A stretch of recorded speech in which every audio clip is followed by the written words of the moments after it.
Hello everyone, you're watching a video on 7 tips to let you demolish Theater Mechanicus. First tip is to use your team's elemental reactions. For example, if you have a Hydro and a Cryo character on your team, you can freeze troublesome enemies. If a Solachurl or a Berserker Hilichurl is about to break through your defense, you can freeze it before it can get through your towers. The time they're frozen is enough to put up emergency towers, and if you have more than one Cryo character, you can effectively freeze them forever. Freezing also applies to boss enemies such as Lava Churls and Ruin Guards, so you can just freeze the boss in the middle of your towers and let your towers do the work. Having a Hydro and Cryo character on your team is pretty much essential in this event, and freezing is one of the most effective elemental reactions that will help you out in this event. So the second tip is to utilize the power of the Yeet. If you didn't know, you can toss enemies off the map and they will die instantly. This is a good way of bypassing your inability to hurt enemies with your character, and it's also a really effective method of taking out annoying enemies. Jean is a super good character at doing this, but if you don't have her, the Enamel Traveler works as well. And if worse comes to worse, you can also use a charge attack to get a kind of a similar effect if they're close enough to the edge. It might take you 1 or 2 tries though. Third tip is to combo your towers.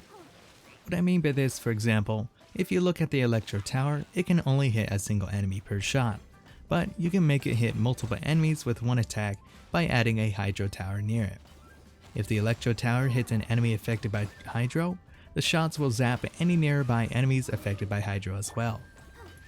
Other combinations include using the Hydro Tower and the Cryo Tower to freeze enemies in an area, as well as a Flame Tower and a Cryo Tower. That way you can get double damage.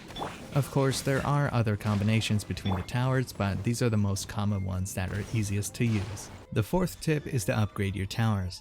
Now this tip sounds really simple, and I know a lot of you guys will already do this, but please make sure to upgrade your towers. Upgrading your towers make them do a lot more damage, and if you didn't know, at certain levels, the tower will gain an extra ability.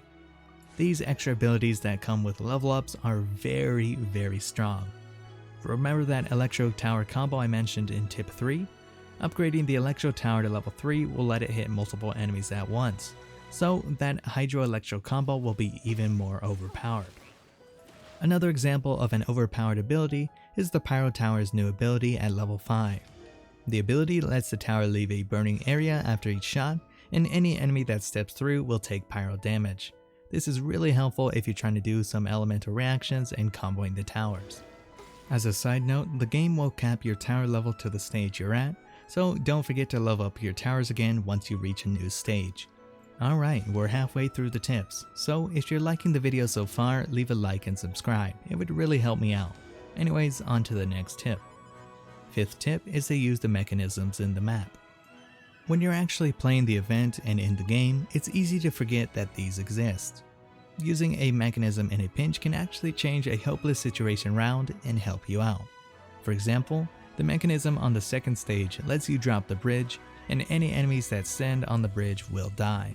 If somehow a Berserker Hilichurl got past your initial towers, you can use the bridge mechanism to take them out before they get to the portal.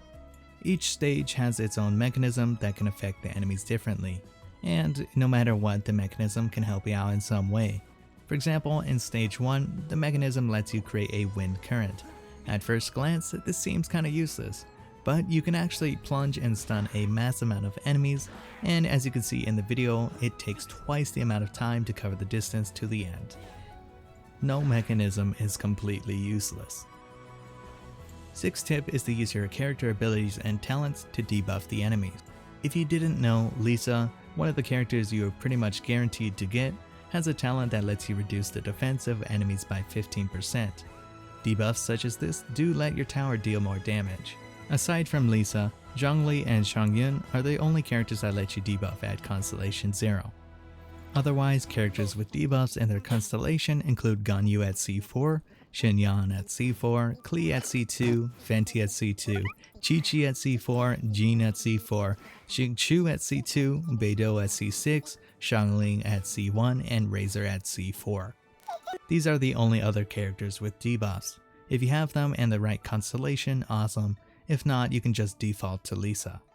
And finally, the seventh tip is to use the co-op system. I know a lot of you guys are going to yell at me for such an obvious tip, but if you're struggling, having a second person to help manage the enemies is a godsend. Having 2 players means that you can yeet twice the enemies and lets you worry a lot less. You can have one person focus on applying elements to the enemies, while the other focuses on stunning them. No matter what, having 2 players is better than 1. Another really useful benefit of co-op is that you can choose 2 stage mystic arts. Normally, if you do it solo, you can only choose 1. Anyways guys, that's the very last tip. Hope you guys enjoyed the video, and I'll see you in the next one.